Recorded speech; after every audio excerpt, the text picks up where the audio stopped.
Good morning and welcome back to the Colorado Trail FKT Showdown as we've been watching Jeff Bronco Billy Browning make his way through the Colorado Trail. Going to do a brief introduction today. I'll be hosting. I'm Bryce Brooks. Jamil is on the road and he'll be tuning in remotely, but I'm going to send it to the crew cam now to get a live look at Jeff. Oh, well, I took a good sleep. So I could flush some of this. I got a lot less. He's talking to his wife right now. Good, he's talking to his wife right now.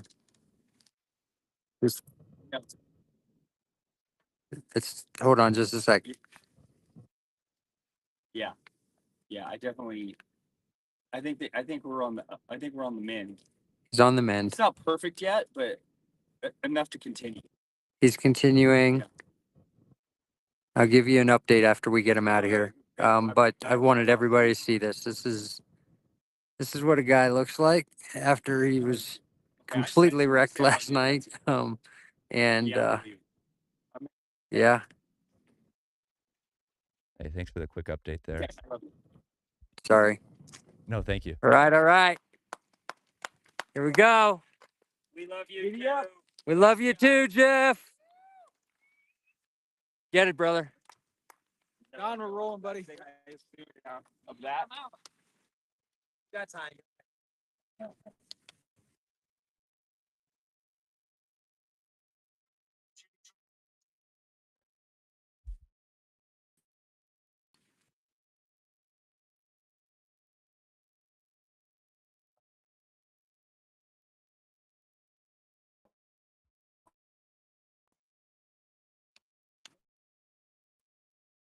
I think we're losing feed here a little bit on Jeff. Jeff, movement's gonna flush. All right, Don. Let's do it. Have a good day, gentlemen.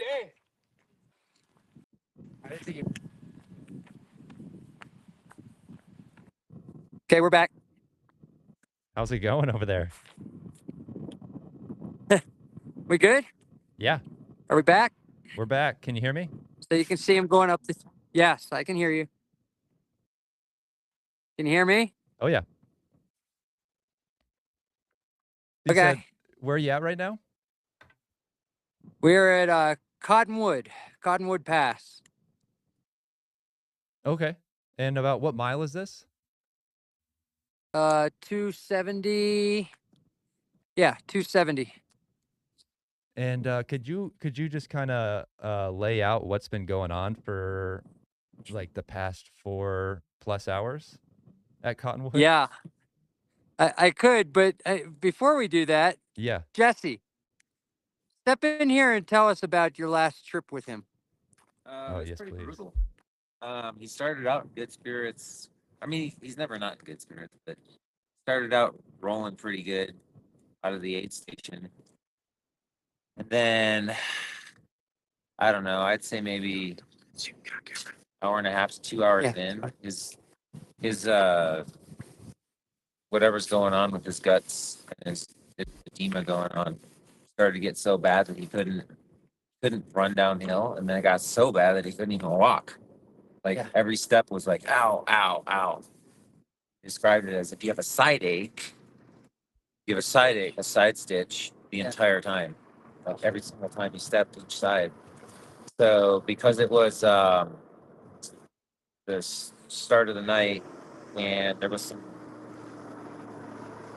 thunderstorms, they weren't even thunderstorms. It was just windy. It was really windy, cold wind, and it got to the point where it was like, now all of a sudden the wind turned into wind and rain, and then because coming in sideways, and it was like, I thought some of it felt like snow. So we were getting wet, and then the rain would stop, and then it would just be windy, and we'd be on a ridge. So it was a tough section due to the fact that it was so cold out and it was so windy. So we were layering, unlayering, and then it got to the point where we're just like, let's just leave it on and sweat to death. And I was like, you know what? It might be a little good to sweat that stuff out. So, but his climbing was fine. He was able to climb, no problem. But it was descents and flats. We couldn't run any of that, so it's pretty much a hike the whole way.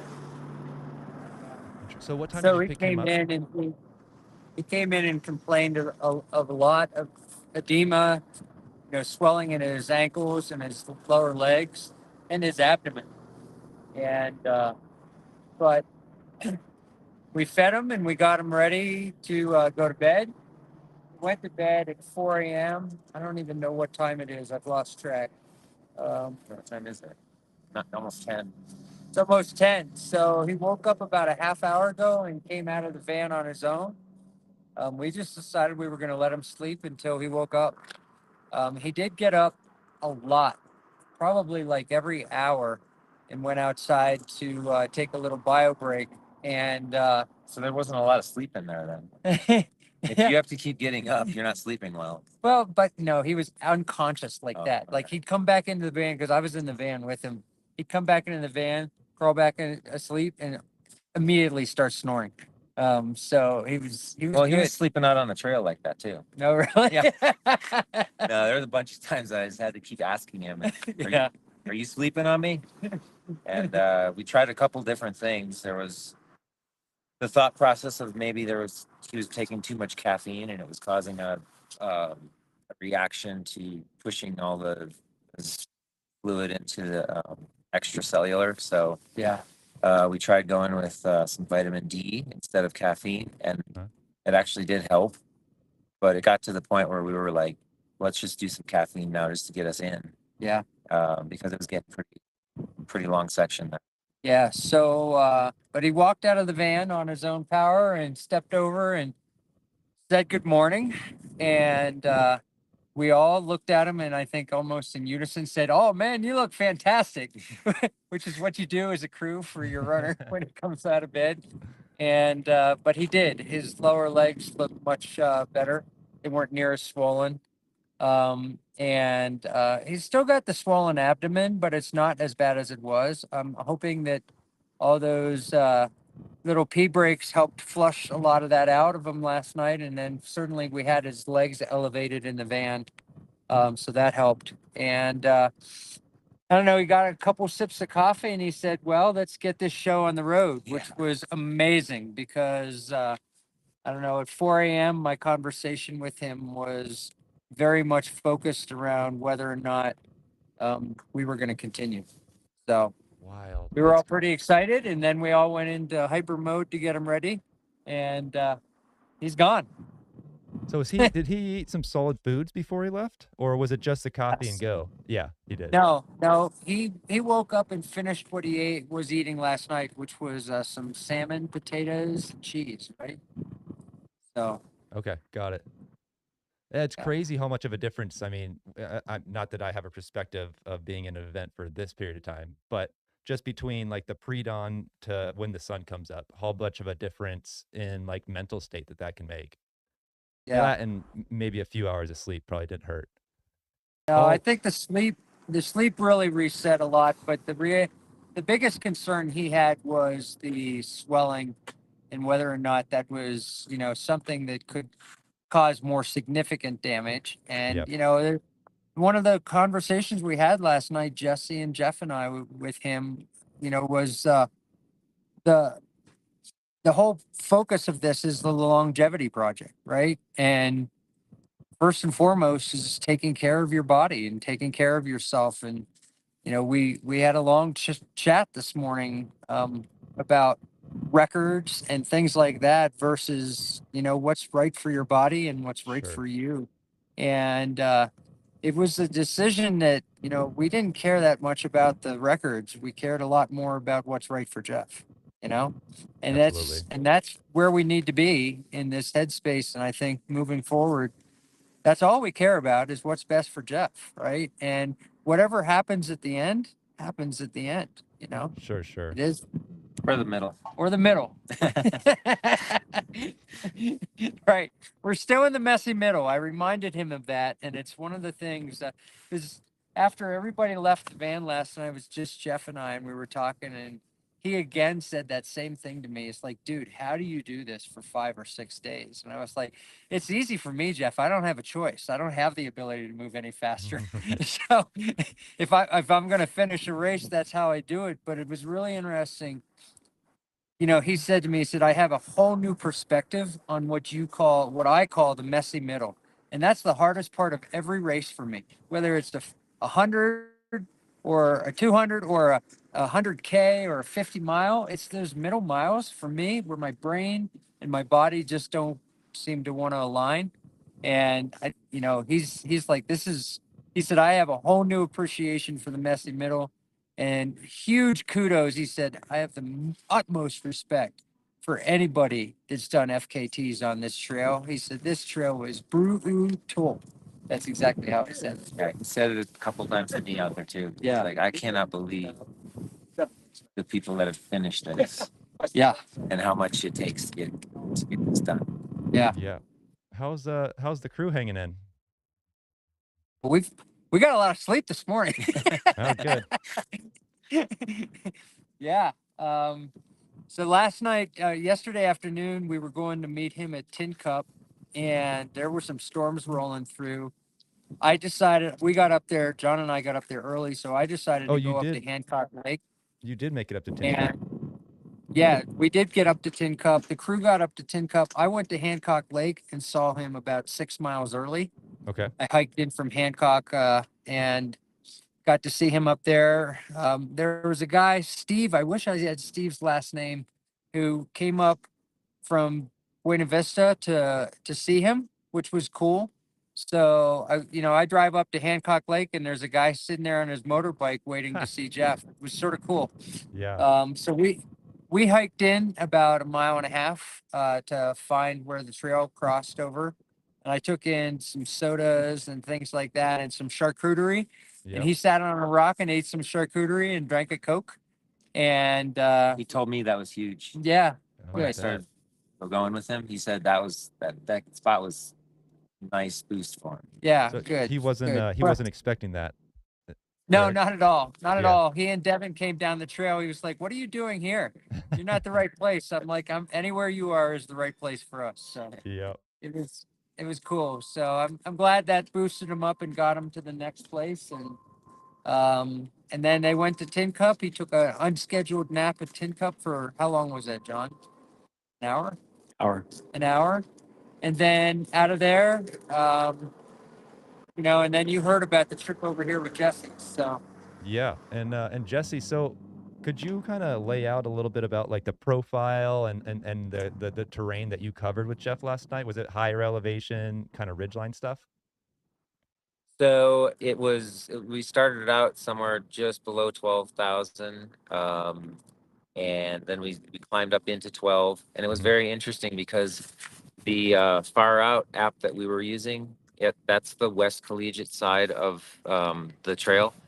And with the West Collegiate side of the trail, the Far Out app did not have a profile view. So I could never tell where Oh. we were in the profile. Yeah. So it was funny. We're sitting in the truck waiting for Jeff to get done with his nap, and Devin and Kira were both in the truck, and Devin made a Strava segment of the trail from Tin Cup to here, and she saved it and she sent it to Kira, and Kira sent it to me, but I didn't ever receive the text message from Kira.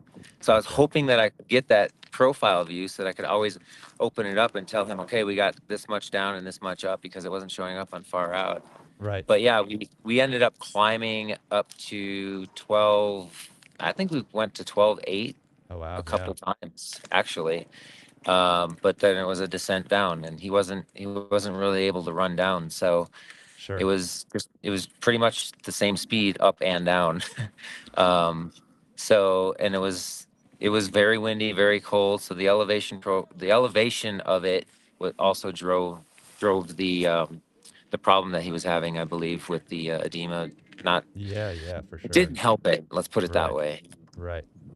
And every time we climbed up, it was high, so we were getting wind and cold, and we were always having to change our clothes out. So it was a bit difficult. It was quite a difficult section to navigate as far as that goes with trying to move quickly. Are you having to remind him more frequently about things like nutrition? Like, is he still as on it as he was maybe like a day ago, 2 days ago? He's so on it that he's like, all right, let's do a gel every 45 minutes. And I forget what time we took the gel. And I'm like, all right, I think it's time for gel. He's like, no, it's about 10 more minutes. Like, how do you remember this? And no, he's on it. Like, even in his like either hypoxic or even like sleep deprivation, he's still sharp. It's unbelievable. Like Yeah. the level of accuracy that he has with his mental capacity. It's so crazy. I've never seen anything like it. This briefing we just got here, where he came out of the van, had his after he said that let's get this show on the road. Yeah.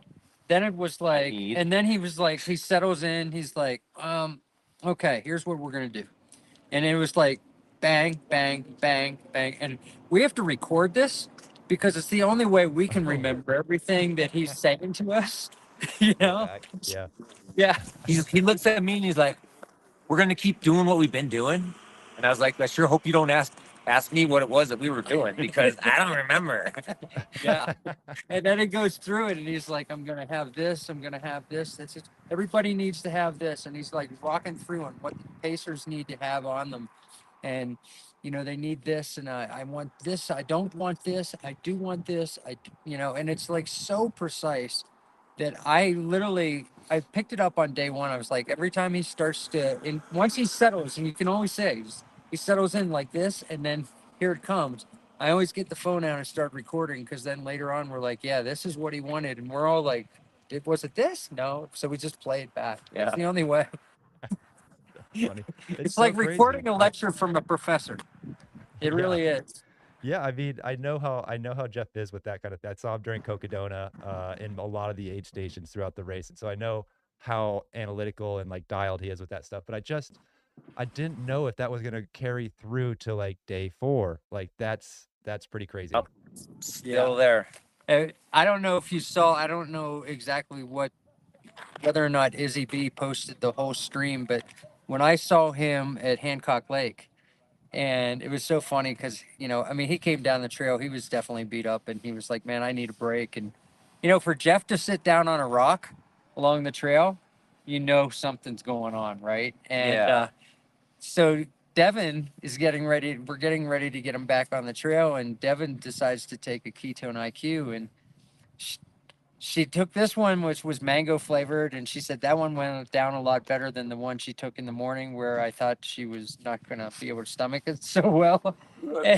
And I said that one looked like it wasn't so bad, and she's like, no, they taste a lot better. And Jeff's off on the side getting his pack ready, and he's like, oh, I can tell you scientifically as to why those taste differently and things like that. and and Devin looks at me, and I was like, hey, I said, that's good for about 45 minutes of conversation on the trail. Just roll with it, Yeah. And I said, Devin, you're about to learn more about ketone IQs than you ever wanted to know, right? Oh yeah. And Like that's listening to a just podcast. classic Jeff, right? I mean, Yeah, totally. he geeks out on all that nutrition stuff, And he remembers every detail and all the scientific words. And I'm like, just tell me how it works, dude. Does it make things better or not? Yeah. Is it good or bad? Yeah. So it was really funny. Great. Got It it. was a great moment. Got a question from the chat here from RC. They're asking, how is Bronco in regards to the FKT and his planned times? I think I'll table that conversation. Yeah. Frankly, we made a decision at 4 a.m. that we didn't care about that anymore, it. and Yep. I don't think anybody on the crew has bothered to even do the math. I would say that I think with regards to the FKT, the overall FKT, Correct. I think we are probably a few hours behind pace now Okay. on the overall. I think Sure. he was supposed to be out of here at 4. Got it. But we don't really know. Honestly, we haven't gone back and looked at it, and I don't want to say one way or the other. I think we might be a little behind the overall. I think we're still ahead of the FKT for this direction, but frankly, it's not our concern right now. We'll Totally. deal with it. You Yeah, know, ju- if we get close to Denver and we're looking at maybe being able to tweak something to make something happen, I think we'll deal with that. But right now, we're most excited about the fact that he's moving towards Sheep Gulch, and Yeah. that's all that we care about. And he got Right. up. And he said, "All right, let's get this thing going." Yeah, that's all we care about right now. awesome. Keep it Forward moving. progress is progress. And Yep. and just to remind the people in the chat, like we're just a little bit over halfway. Like there's still a long way to go. He's been out there a while, and he's going to be out there a while longer. Wow, Jamil, we're glad you weren't talking to me. No, we're getting much closer. Yeah. Let's see. I'm gonna pull up the map here. We'll still have you both on audio if you guys want to chime in. But I'm gonna take a look at kind of the overall tracker and some of the Instagram updates here. All right, so we're gonna go through Bronco Billy's Instagram here. So this is gonna be updates as of yesterday. So this was posted, I believe, right after the stream ended from yesterday. So this was him at Monarch Pass, I believe. And this was exiting the aid station. So we actually got this on the stream from a different angle. Got a photo from Derek Lydell. Mile 227. This is day 4. Jeff's still moving. Derek Lydell's been all over the course.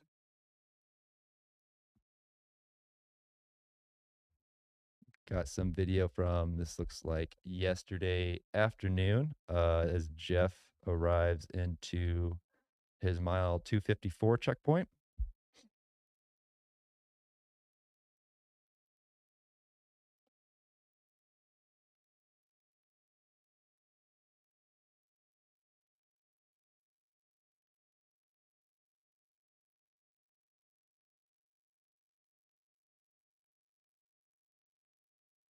And then this is the most recent post, I believe, from this morning. And this is Jeff awake and back to life. Another great video from Kira, who's been cranking out a lot of content lately.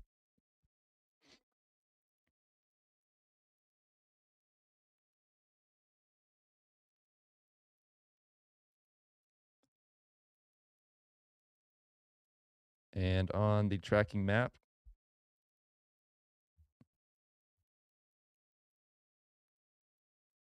pretty close to the town of Buena Vista right now. Oh, is this Monarch Pass? Oh, that's correct. So still on the Continental Divide, which overlaps with the Colorado Trail, and making his way through the collegiates. So let's bring it back to the crew if we've still got him. I'll see if Jamil is here and available to check in with us as well. Hey, Jamil. Oh, looks like you're muted. I'll be 1 second.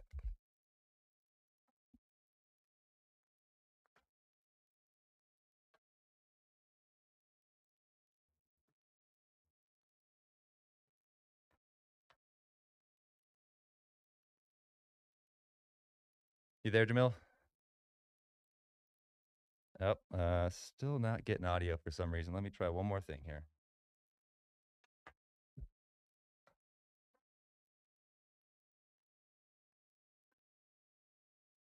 Oh, you should have me now.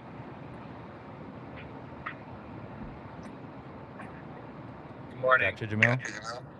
Yep, I'm here. Cool. So it looks like right now I'm not seeing. Oh, we do have the crew link here still. So we'll see if Chris has any updates for us. Oh, and there, popped back out. So were you able to follow along with that, Jamil, and hear some of those updates that they provided? Yeah, I did. Yep, I got it all. Right on. So yeah, he's sounds like he's making his way out with Don, the next pacer. Was wondering if you're familiar with any of the terrain that he has coming up. It looks like it's pretty close to the town of Buena Vista. Yeah, Buena Vista. He is, yeah, he's kind of there is a Cottonwood aid on the high-low course. He's kind of on the northern end of the high lonesome course now. I think Cottonwood Pass, if you drive straight over, you're right in Buena Vista. So he is, I forget the name of this pass on this next section. There's a pretty dramatic pass, and then you descend down. It's through a wilderness area, and then you're kind of actually near Winfield, which is the turnaround point of the Leadville 100 course. Oh, and I did not so know then that. you will be connecting onto the Leadville course because you'll go over Hope Pass and then down into Twin Lakes. And I know the crew didn't really want to speak to the record, or they just briefly did, but I was looking at their projected splits, and it was 3:40 a.m. into Cottonwood Pass, and I think he was there right around then, or maybe even an hour before. Yeah. But of course, took an extended break, sleep, all of that. So yeah, I think he's definitely now, he was at one point 5 hours ahead of his projections. Right. Then he, that last stretch, it seems like he really struggled, yesterday into today. We saw him looking great as he took off from Monarch. But of course, we heard from Jesse, there was a point last night when he couldn't even move, and they had a lot of weather. So I think right now, I think it's great. They're just tending to his needs and kind of not putting that additional pressure on themselves at the moment. Yeah, I think yeah. that's really, really good for them to do.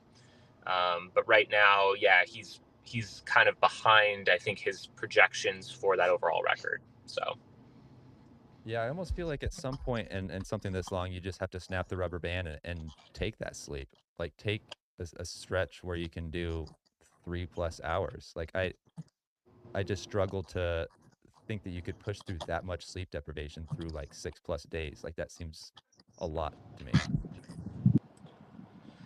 yeah, I mean, if you're behind and you're not mentally there, or going through other issues, it's like a chance to reset everything. And it was great to see him get back up and continue on.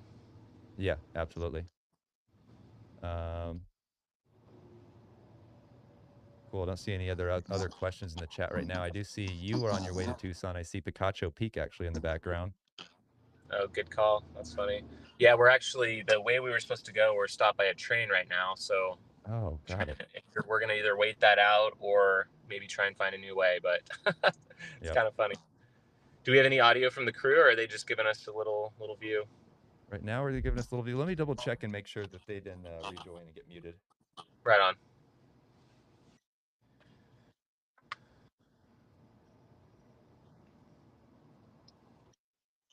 Oh, yeah. We got you now. And no worries.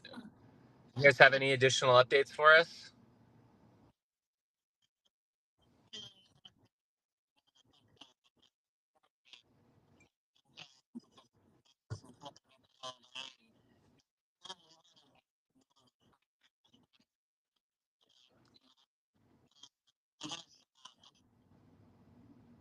Are you getting audio, Jamil?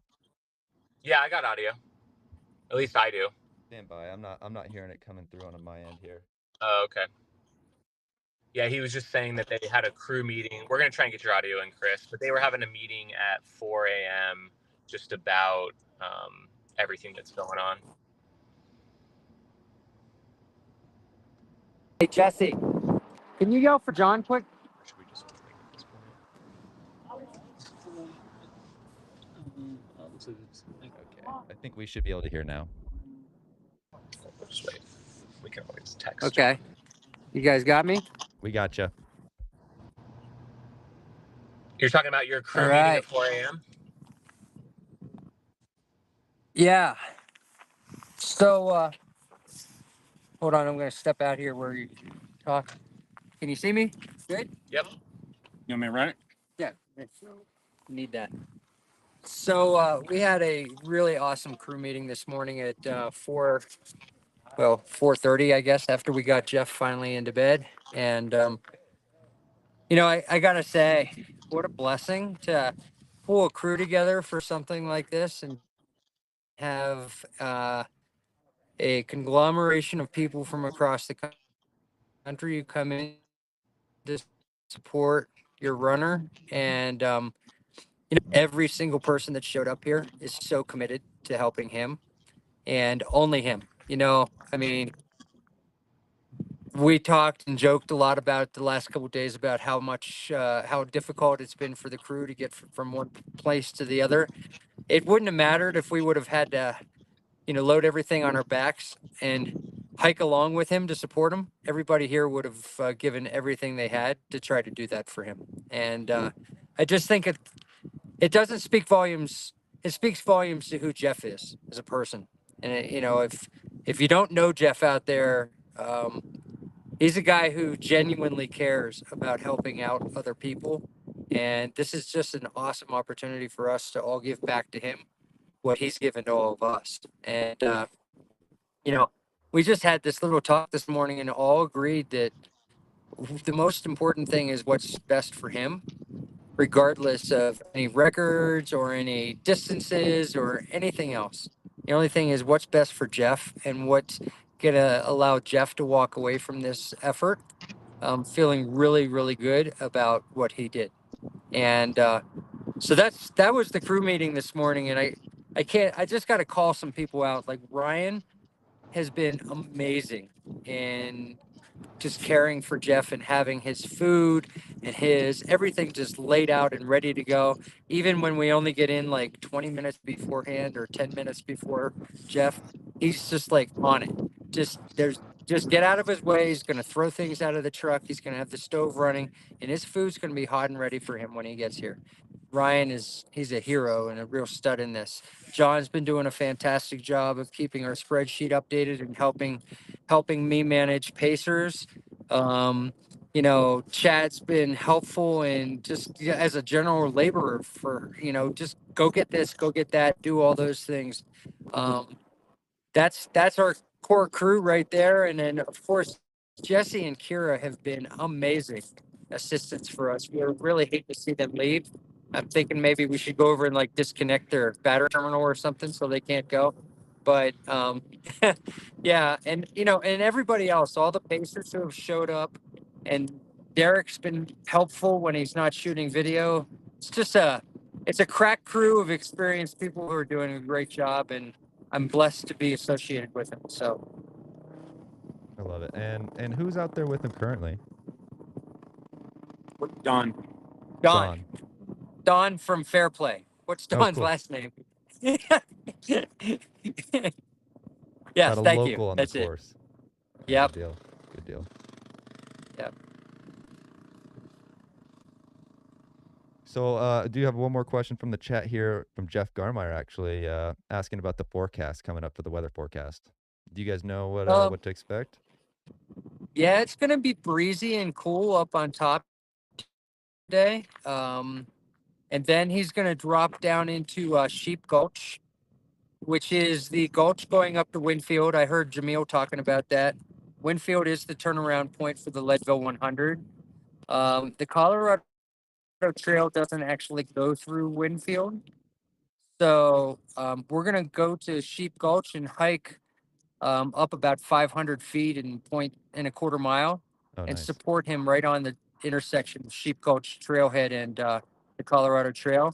Okay. From there, he'll have, I'd call best guess like 3,500 foot vertical going up over Hope Pass, which is the iconic pass of the Leadville 100. And he'll drop down to Twin Lakes.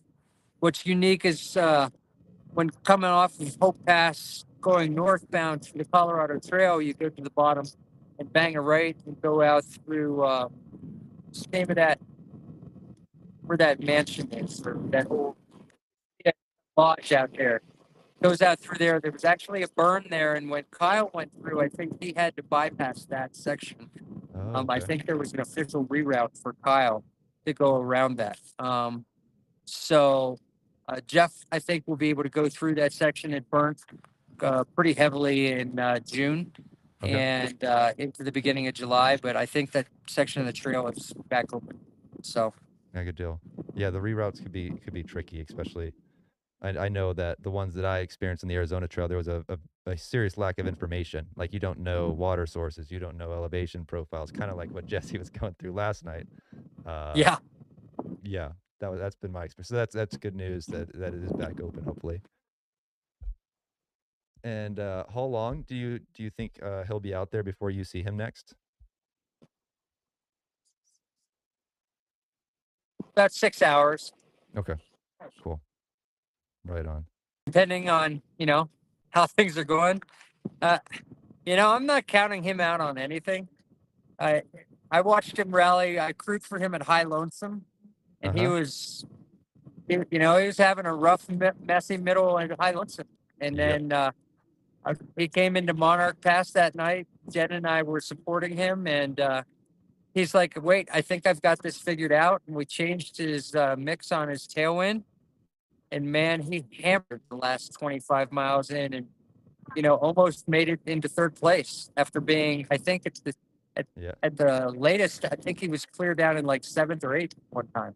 Yep. I remember So, seeing that. don't count Jeff out. Totally. Messy middle is a great term too. Yeah. I resonate with that a lot. I'm seeing in the chat also that the pacer is Don Reichelt. Yeah. USATF 24-hour champion. That's pretty awesome. Yep. That's you guys have a real star-studded crew. I didn't even realize that Don was going to be out there. That's pretty awesome. Yeah. I'm chatting with Scott Jurek this morning, Yep. getting feedback from Devin Yanko. We're getting input from all of our other pacers. It's certainly we got Jesse Haynes here, and well, we have a good team of subject matter experts. I would say that, right?